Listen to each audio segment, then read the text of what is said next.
Welcome to Andhraprabha. నేను మీ సంజయ్ బాలగని. ఈరోజు మన ముందున్న అదుర్స్ ఆనంద్ జబర్దస్త్లో ఒక ఆర్టిస్ట్ నుంచి టీమ్ లీడర్ వరకు ఎదిగినటువంటి అదుర్స్ ఆనంద్ ఈరోజు మన ముందున్నారు.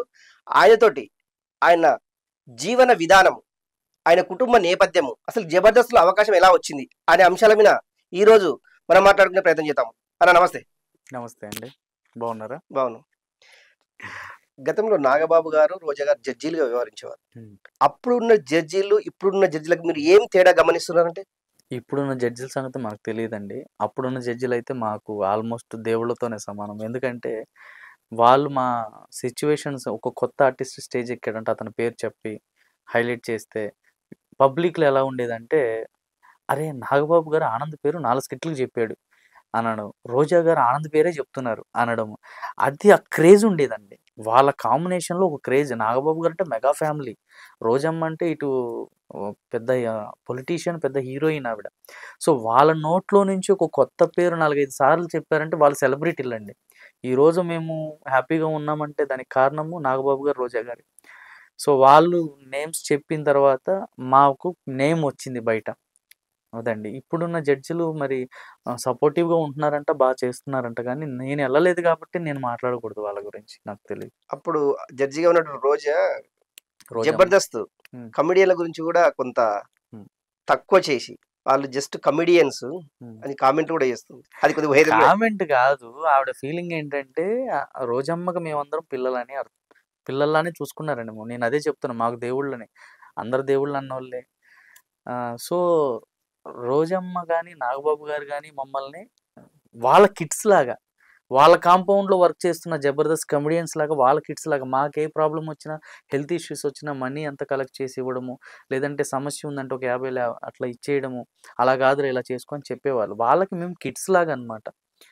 సో అక్కడ ఒక ఇష్యూ వచ్చినప్పుడు ఆవిడ అలా ఎందుకు అంటే వాళ్ళెంత, వాళ్ళ పిల్లలు చిన్న ప్రాణాలు, వాళ్ళు కమెడియన్స్ కదా అని మా మీద వచ్చిన ఏదన్నా రేపు అక్కడి నుంచి వచ్చినా కూడా ఆమె రాకుండా చేసే ప్రయత్నం చేసిందని నేను అనుకుంటున్నా.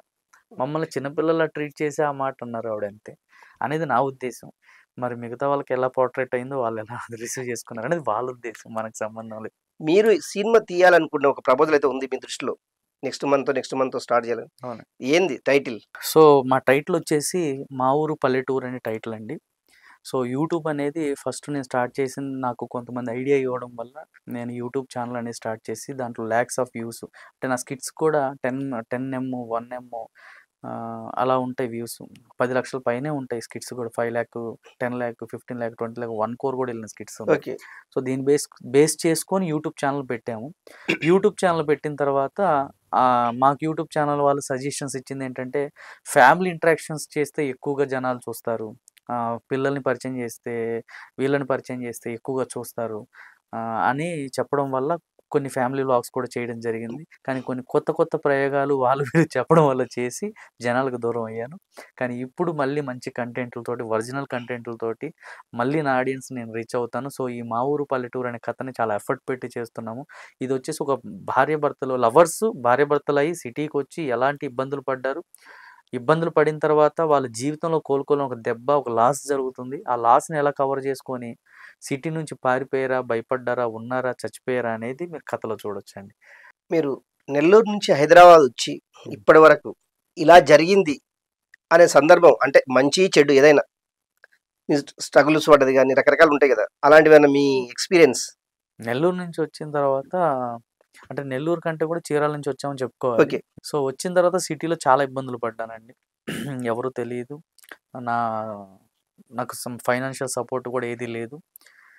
నేను ఒక పర్ డే 80 రూపాయలు అమౌంట్ కోసము ఒక 5 ఫ్లోర్లు సిమెంట్ బస్తాలు, ఇసుక బస్తాలు మోసిన చరిత్ర ఉంది నాకు. నేను అప్పుడు 10th క్లాస్లో ఒక 438 మార్క్స్ దాకా వచ్చినాయి. గవర్నమెంట్ స్కూల్ నాది. కానీ నా తోటి వాళ్ళందరూ ఇంటర్ జాయిన్ అవుతుంటే నేను ఆ ఇయర్ ఆగాను. చాలా బాధపడ్డాను. సిటీకి వచ్చిన తర్వాత సిటీ లైఫ్ అంటే ప్రతి ఒక్కరికి ఒక డ్రీమ్. అక్కడ పాష్ గర్ల్స్ ఉంటారు, పాష్ కల్చర్ ఉంటుంది. అబ్బా ఆంటీలను గుద్దుకుంటే కూడా ఏమనరంట. ఇట్లాంటివన్నీ వేరే వాళ్ళు చెప్పుంటారు. అవి మైండ్లో పెట్టుకొని సిటీకి వచ్చేస్తాం. ఇక్కడ చూస్తే పిల్లికి బిచ్చం వేసే వాళ్ళు ఒకడు కనపడరు, తిండి దొరకదు, తిప్పలు, ఇబ్బందులు, ఫ్యామిలీని మొత్తం తీసుకొచ్చాను, స్ట్రగుల్ చేసాము.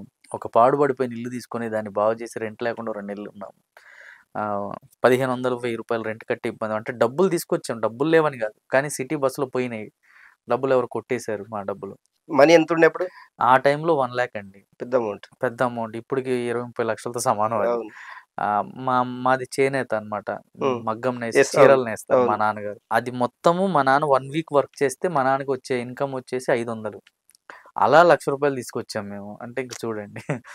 పొలం గూడా అమ్మితే అమ్మ వాళ్ళకొచ్చిన అమౌంట్ 5 ఎకరాల పొలం ఉండేది. అది అమ్మేసుకొని మా అమ్మోళ్ళు జస్ట్ 25,000కి అమ్మేశారు 5 ఎకరాలు మా సైడ్. ఎందుకంటే వాళ్ళకి ఉండడం ఇష్టం లేక సిటీలో పిల్లల్ని సెటిల్ చేయాలని మా అమ్మ కష్టపడి ఎలాగైనా నేను ఆర్టిస్ట్ అయ్యానంటే ఈ కోరిక మా అమ్మదండి. నేను ఎంసీఏ గ్రాడ్యుయేషన్ కంప్లీట్ చేశాను. ఓకే. బట్ ఉద్యోగం చేసే ఉద్దేశం లేదు. ఒకళ్ళ కింద పని చేయాలంటే నాకు అసలు ఇష్టం ఉండదు. ఏదైనా గూడా నా కింద 10 మంది పని చేయాలి. లేదంటే నేనే 10 మందికి పని ఇవ్వాలి. నా కింద కాదు నేను 10 మందికి పని ఇవ్వాలి. లేదంటే నా టాలెంట్‌తో నేను డబ్బులు తెచ్చుకోవాలనే కోరిక నాకు. సో, మా అమ్మ "నువ్వు జాబ్‌కి సెట్ అవ్వాలి. ఫీల్డ్‌లో ట్రై చెయి" అనిందనమాట. సో, అమ్మ కోసం వచ్చి నేను ఇక్కడ స్టార్ అయ్యానండి. సో, చాలా స్ట్రగుల్ చేశాను. సిటీకొచ్చినప్పుడు గూడా వె వేరే వాళ్ళని నమ్ముకొని సిటీకి రావడం జరిగింది. వాళ్ళు నడి రోడ్లో వదిలేస్తే గూడా అర్ధరాత్రి బస్ స్టాపుల పక్కన పడుకున్న మా అమ్మోళ్ళొచ్చే వరకు సాయిబాబా గుడిలో ఒంటిపూట భోజనం చేసేవాడిని. మిగతా 2 పూటలు తినేవాడిని కాదు. ఇలాంటి ఇలాంటి చాలా ఉన్నాయి. ఇయన్నీ అధిగమించుకొని ఈరోజు సిటీలో ఒక ఇల్లు, ఒక కారు అదే అండి సెటిల్‌మెంట్. మీరు అనుకున్నది ఒకటి. ఆ! హైదరాబాద్ వస్తే ఆంటీలని తగులొచ్చు, ఏమైనా తగులొచ్చు. అలాంటి సందర్భం ఏమైనా జరిగిందా? తగిలారా ఎప్పుడన్నా? భలే ఉన్నారే మీరు ఇరికిచ్చే ప్లాన్‌లే చెప్తున్నారండి. అది ముందే ఆంధ్రప్రభ మీది. జనరల్‌గా అట్లా అనిపియలేదా ఎప్పుడు? అలా ఏమి అనిపించలేదండి. సిటీకొచ్చిన తర్వాత రక్తం పడిందనమాట. ఫైల్స్ వచ్చాయన్నమాట ఇన్‌ఫాక్ట్. ఇంకా ఆంటీలు, లవ్వులు ఇవి కూడానా సార్? చదువుకోవడం కోసం చచ్చిపోయిన రోజులున్నాయి సార్ నేను. అరే! కాలేజ్ జాయిన్ అవ్వాలి అని రెస్టారెంట్‌లో వర్క్ చేశాను నేను. నైట్ టైమ్ రెస్టారెంట్‌లో వర్క్ చేస్తూ, డే టైమ్ కాలేజ్ చేశాను. అసలు గ్యాప్ ఉండేది కాదు నాకు. ఏంటి నేనేం కారు కొనాలనుకోనొచ్చాను, హీరో అవ్వాలనొచ్చాను, చిరంజీవి గారిని కలుద్దాం అనుకోనొచ్చాను. ఇదేంటి నేనిక్కడ ఇలా ఉంది నా పొజిషన్ అన్న బాధపడ్డ రోజులున్నాయండి. ఎన్నో రోజులు నిద్రలేని రాత్రులు గడిపాను నేను. ఒక చిన్న రూమ్‌లో ఉన్నాం మేమంతా. మా ఫ్యామిలీ అంతా ఇంత రూమ్‌లో ఉండేవాళ్ళం అమ్మ వాళ్ళు ఇప్పుడు మేమంతా. సో, అలాంటి టైంలో మీరు అడిగిన క్వెషన్‌కి అసలు సంబంధం ఉందా సార్? మీరే అన్నారు. ఈ చీరాల నుంచి అది వింటాం సార్. వయసులో 10థ్ క్లాస్ చదువుకుంటున్నప్పుడు 100 మంది చెప్తారు హైదరాబాద్ వచ్చినోళ్ళు. అయన్నీ వింటాము. కానీ అవి జరగడానికి టైం పడతది సార్. ఇంకా టైం ఉందా పడడానికి? ఇంక మాకొద్దు సార్. ఓకే. ఇది ఈరోజు స్పెషల్ ఈరోజు చిట్ చాట్. అదుర్స్ ఆనంద్ తోటి. మరో స్పెషల్ గెస్ట్‌తో మళ్ళీ కలుద్దాం. నమస్తే. నమస్తే అండి. Hi. Thank you so much అండి నన్ను పిలిపించినందుకు.